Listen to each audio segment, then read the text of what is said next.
Hello, faithful viewers. Welcome to Mr.Who Reviews. Today, I'll be reviewing Doctor Who Season 5, Episode 10, Vincent and the Doctor. This is kind of an historical episode of Doctor Who, and the focuses on the Vincent van Gogh, the first on, and the alien stuff is just like B-plot. Anyway. In this, the Doctor brings Amy to a French art gallery and to go to the Van Gogh, I think that's the one, part of the exhibit. And turns out Amy is a fan. Probably because she has red hair as well, but I don't know. And she's getting a little suspicious of the Doctor since, as she says, he's treating her nice. Which makes sense why he's treating her so nice, since he might feel like guilty what happened to Rory with him not just being killed but being erased from her memory. But that's that. Anyway, while they're looking at some paintings, Doctor spots a creature in a window in one of them. And that's the gallery tour guide, I guess, Dr. Black, of when it was painted. And after that, they just comment each other with their bow ties. Well, not the bow ties, are. And Amy and Doctor just go to see Vincent in the 1800s, a year before he committed suicide. And they find him at a bar where he tried to get this guy to buy one of his paintings so he can buy a beer or just something to drink. And it turns out that people that stand didn't really think much of his paintings, calling them rubbish or something. And his brother brings down doctors to Vincent occasionally. So he's just suspicious of the Doctor when he introduces himself. The other thing is mad. I will say the actor for Vincent is just great. Good sound, the go craziness of the character, and also the loneliness that the character has, and the depression. If you're him, you'll really be depressed. Like, you're from a time where people think you're crazy and think you're no good. They just think your art isn't any good.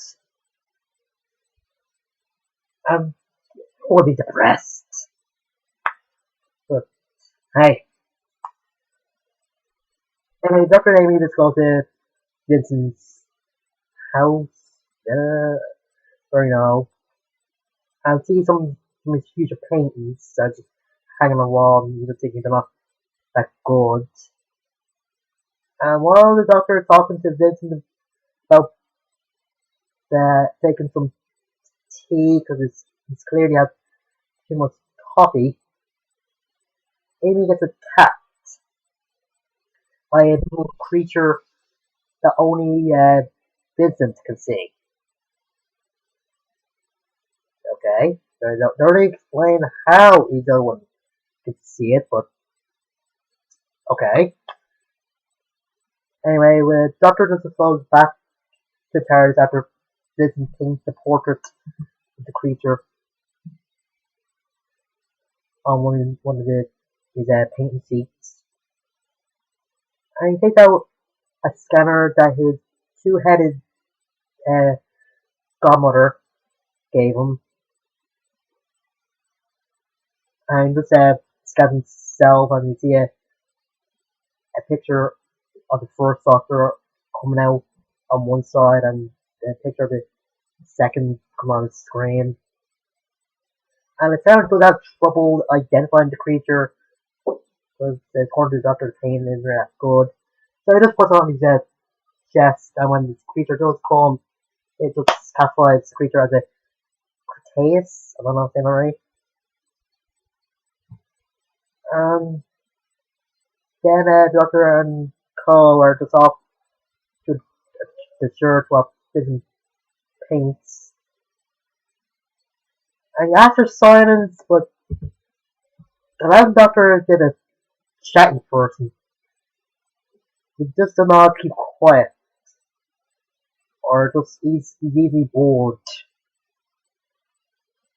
Anyway, to see the creature, or the Cretaceous, whatever, and he just keeps on attacking, and then Amy just goes in, and Vincent, and at one point the Doctor just calls Vincent Rory by mistake. It's kind of funny. And then you figure out that the Cretaceous is blind. Oh yeah, and for that there's a good moment where they bring, or these county will bring the body of the dead kid of the Cretaceous, whatever, uh, killed through the streets. And it's probably the only quiet moment in all the episodes. I think there's one or two quiet moments. That was great. Some movies or animation shows should take note of this. It's good to have quiet moments. It's just good to stop and show the impact of the episode or the character or whatever being seen. It's like films that are a visual medium. Show, don't tell. And Sony is the type of talent, so just do it. Some of some people don't get this. Ugh. Anyway, near the end, they didn't accidentally kill the creature. I say accidentally because he says I only want to wound it. And it turns out the creature was mumbling that he was scared and this, so feeling very guilty. Before Amy and Dr. leave, they bring Vincent in the TARDIS and bring him to the French uh, architecture place, and he sees all these paintings that the curator or tour guide talking Doctor and describing where he thinks Vincent stacks up to the artists of the history. And there's a great song being played all through the scene. I think it's called Calculations, and I hope this singer does more songs. And if it's just a one-hit wonder, then it's just a good hit this. And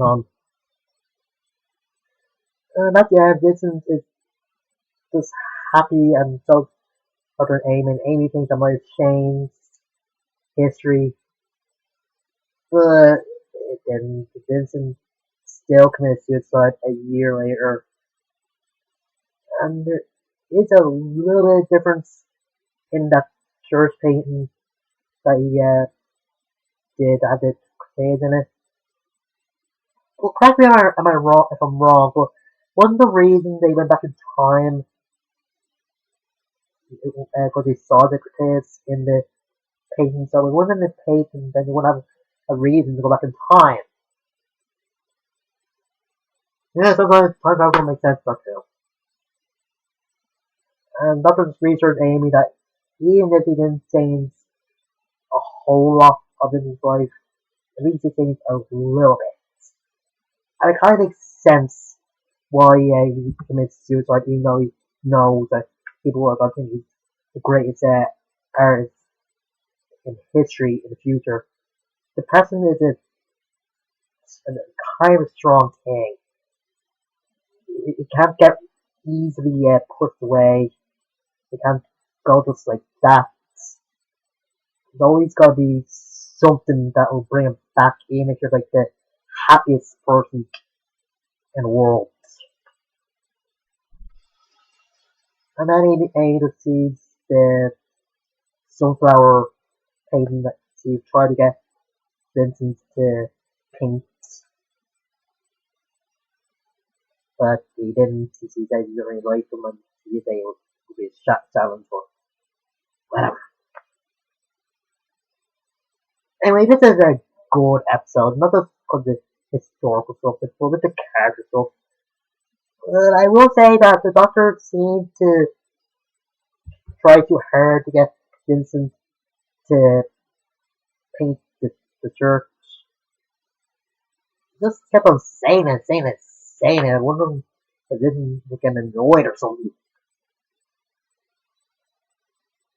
And I don't really know if it's weird or not that the Vincent want to marry Amy and have a lot of babies. And there's a good scene where Vincent points out that Amy lost somebody and she was crying, which represents her remembering Rory a little bit, but not exactly. It's a good thing, and they bring it back in the Pentover opens, which is just good.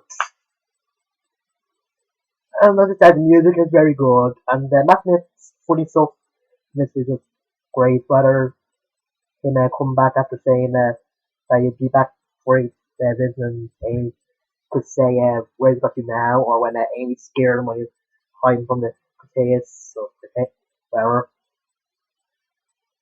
or when he was slagging his two-headed godmother. Matt Smith is a funny character, but I don't know if he is that funny in this episode. Actually, I think he's more funny in this episode than he is in the next episode, which is a companion light episode and based on a story in Doctor Who magazine. So it features the 10th Doctor and Mickey, but whatever. Okay, that's 10 out of 10. And as I said, next episode, the Doctor gets a flatmate, or becomes a flatmate, as Amy is stuck in the TARDIS going who knows when or where. And there's something creepy up in the flats. That's probably connected to something scene 6, but who knows? Well, I was right, but yeah. Until then, I'm Mr.Who. I'll see you there.